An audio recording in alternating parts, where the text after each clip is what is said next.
Saturdays were the best day to stand on the dock and watch boats. There were tugboats, and motorboats, and dachshunds, and dachshunds. Hey, it's Hundley. Hundley loved everything about sailing. How the sails sounded when they caught the wind. How the doorman used the wind in the sails to make the boat go faster. And how there was all that water between their boat and the nearest sloppy monkey.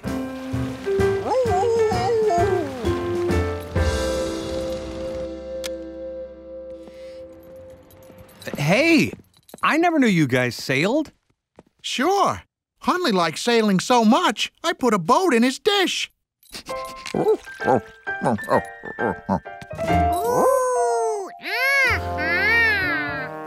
Now drinking water reminds him of sailing, which makes him happy. If you want to see some great sailing ships, watch Pirates of the Wybecas tonight. Any show about sailing ships sounded good to Hundley. It's so good. The first time I saw it, I wished I was a pirate. Since this was a sailboat, George wanted to be the wind and make it go.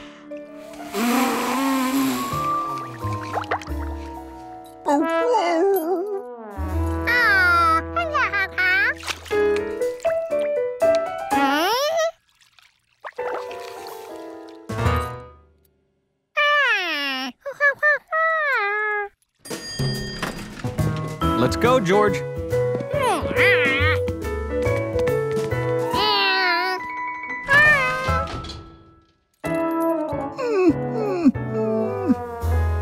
Natural Geometric Exploring presents Pirates of the Wybecas. Wow. How'd you like to sail a ship like that, Hundley? Now there was a ship that couldn't be sunk by monkey breath. The SS Wybecas was attacked by the bold pirate Black Hat Besame. Pirate vessel off the port bow. All hands to your stations. Whole wind, coxswain.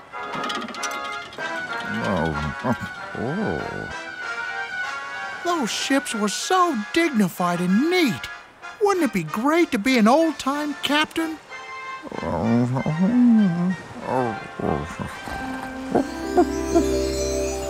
The neatest ship to ever set sail was the SS Dignified. Its commander was world-renowned, Captain Hundley.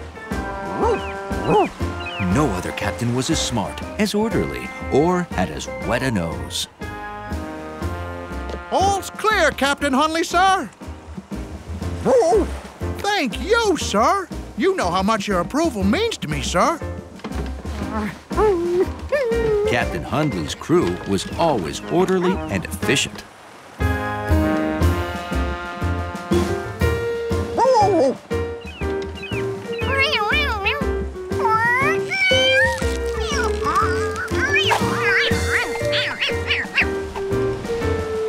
No one knew how to ride the breezes like Captain Hundley, the greatest sailor in the history of wind. But all was not smooth sailing.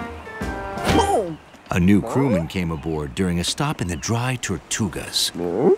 New first mate George was a sloppy monkey with a jelly sandwich.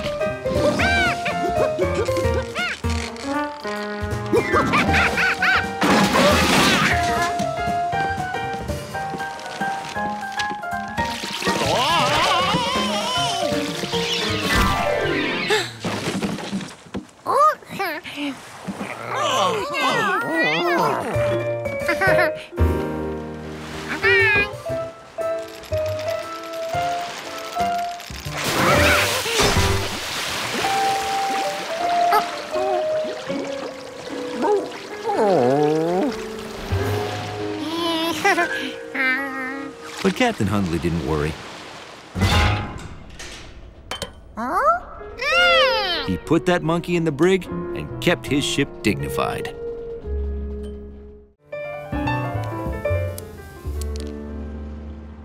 One, 2, 3, 4, 5, 6, 7, 8.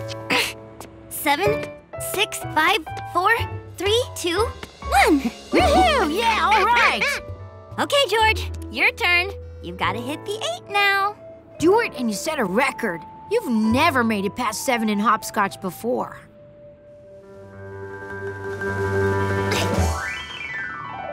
Huh?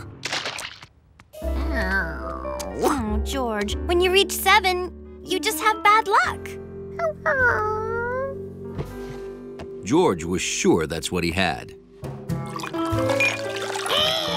He had bad luck with pouring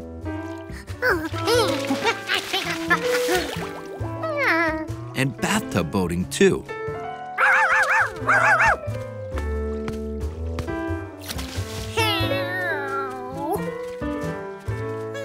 George started to wonder if this bad luck would ever end.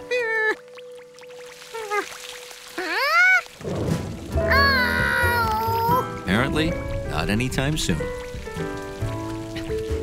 Come on, George. Let's get home before we get soaked. Let's get you a hat so you don't get too wet. Oh, you like this one?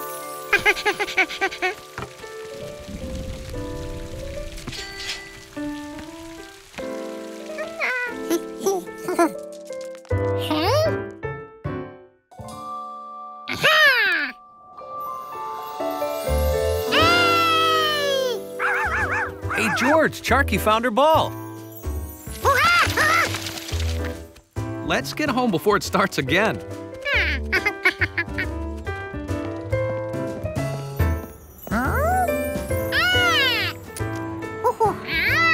Oh, hey, that's pretty lucky. You want to use it in the toy store?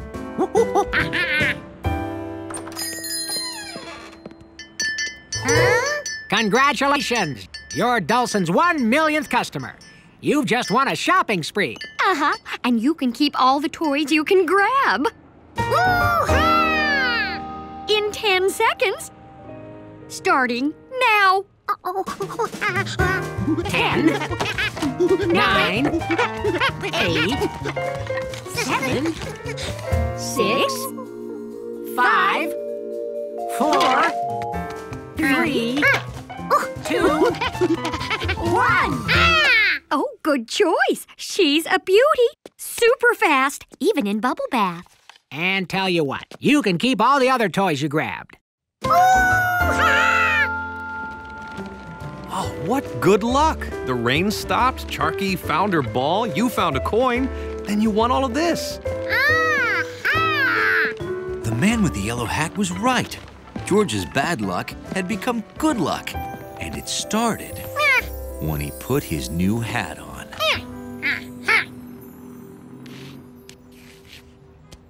I call this extreme hopscotch. You think he can handle it? Yeah!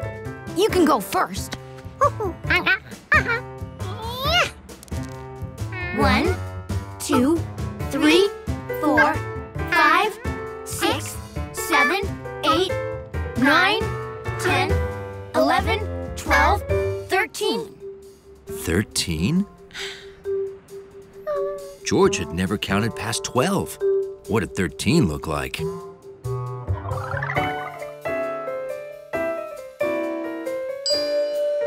Of course. 1 comes before 2, and 2 comes before 3.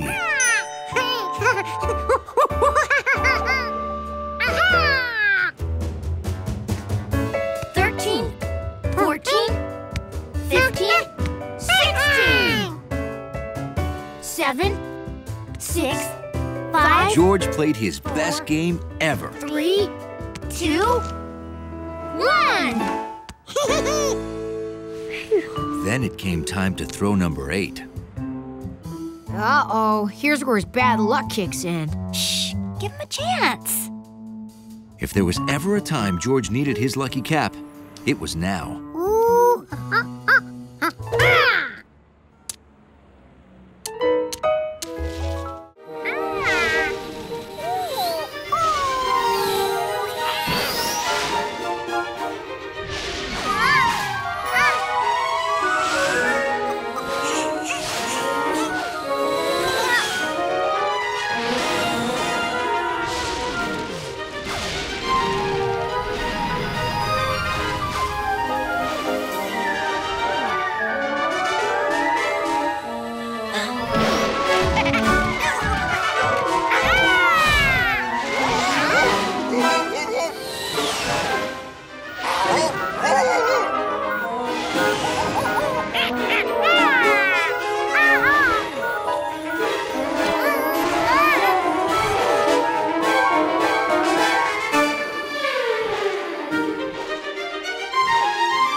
Thank you. Thank you very much. Thank you. And now it's time to pick the winner of our contest.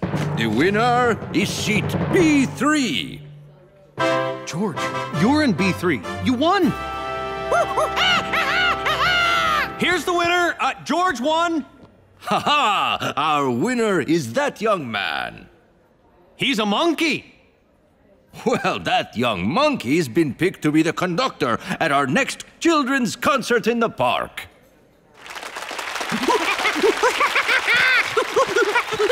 Come see me after the concert.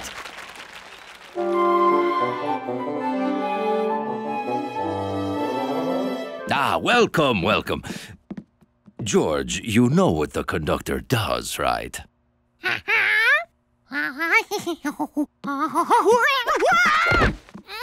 Oh, maybe I can explain it to you so you can do it without falling down. There's a lot of counting in music, such as counting the tempo, the speed of the music. The conductor helps keep the tempo of the music with a little stick called a baton. I can count the tempo like this. 1, 2, 3, 4, 1, 2, 3, 4, 1, 2, 3, 4. This is called 4/4 time. 1, 2, 3, 4, 1, 2, 3, 4, 1. Good. There are other tempos too. This is called 3/4 time.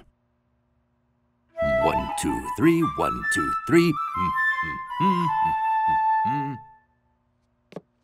You see, George? Now let's try it together. 1, 2, 3, 1, 2, 3, 1, 2, 3. Got it?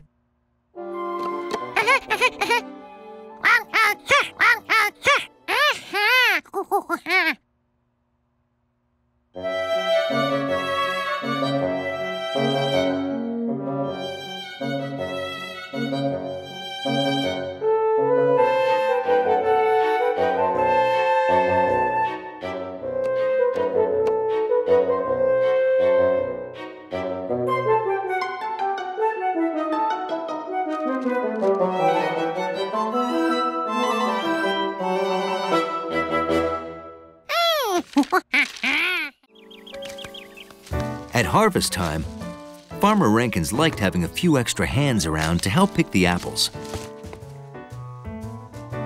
This year, he also had extra feet.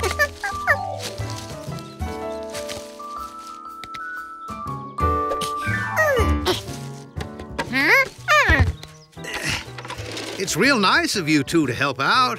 Our orchard is small, so getting every apple is important. Well, that's what neighbors are for.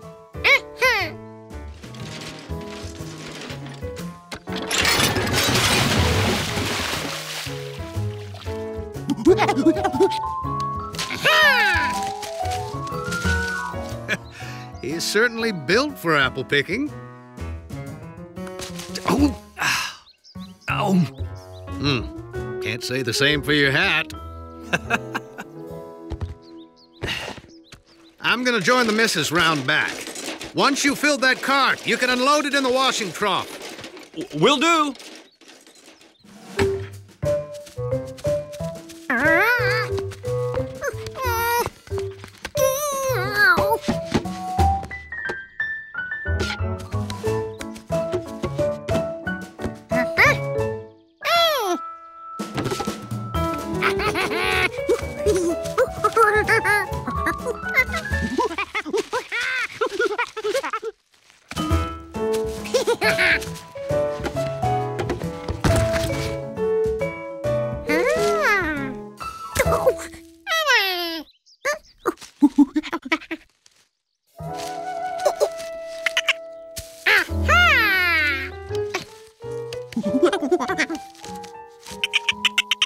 Jumpy had found a perfect apple.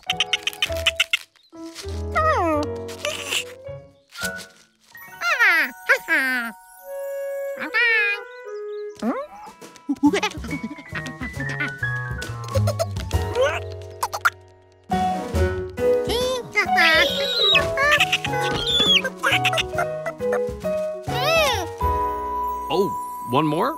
Okay, put it in.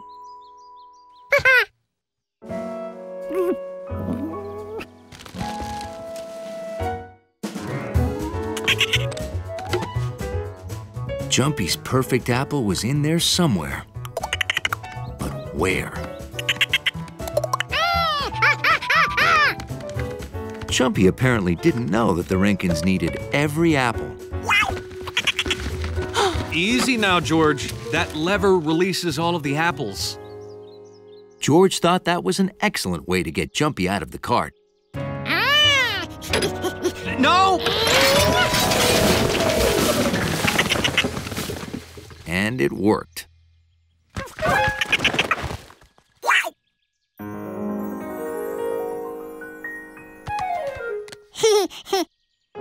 Jumpy decided he should hide his perfect apple. Maybe in there. Well, that's okay. We can gather them up again.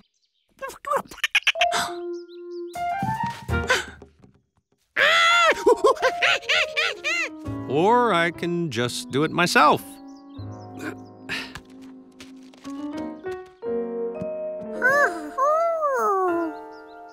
What was this?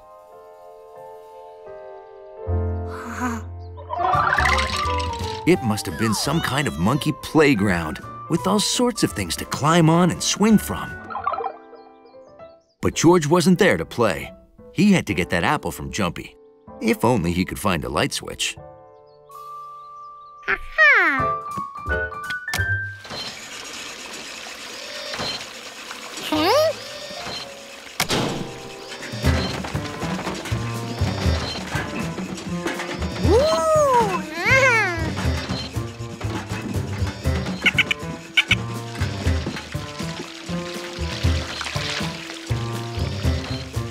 Farmer Rankin said he loved his apples, but George was surprised that he made a ride for them. Those buckets must be there to carry the apples high out of the reach of squirrels. Wait, where was Jumpy?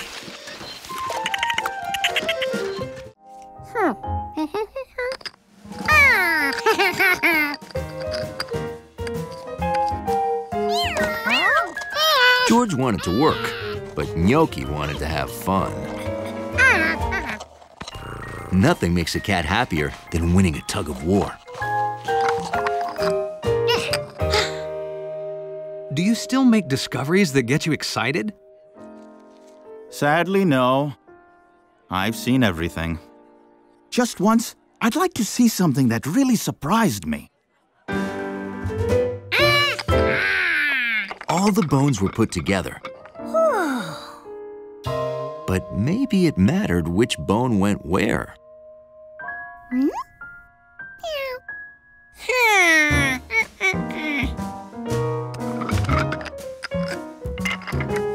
Gnocchi was happy. It looked like George was setting up a new round of whatever this game was. All right, let's see my skeleton. But we just ordered dessert. Dessert? Of course, this memory of mine. But I'm anxious to know how you've handled my precious bones.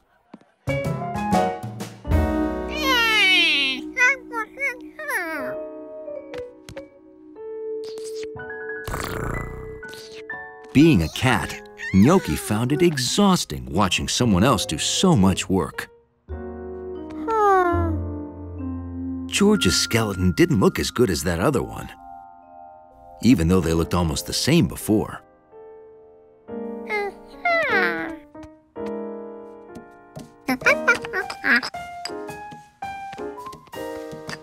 If they looked the same, he could figure out where the bones belonged by using the other one as a guide.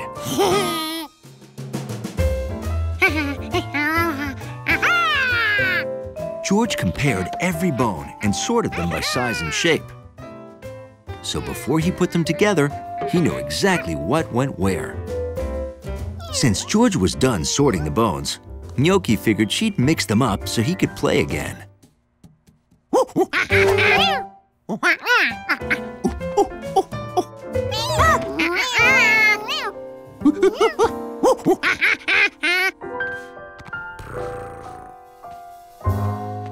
So, am I forgetting anything? Or is it now time to see how you've taken care of my baby? It's time. Oh, I'm nervous. You have nothing to be nervous about whatsoever.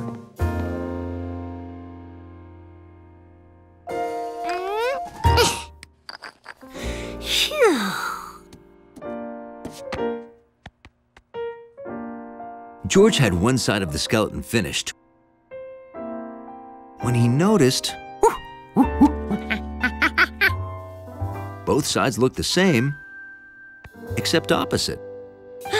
He could finish by matching the remaining bones to what he'd already done. Gnocchi wished this bone game would end so they could play something cats were good at.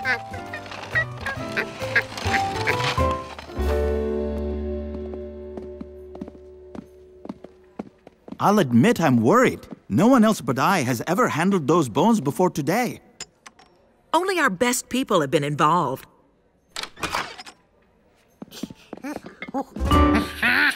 Oh, boy.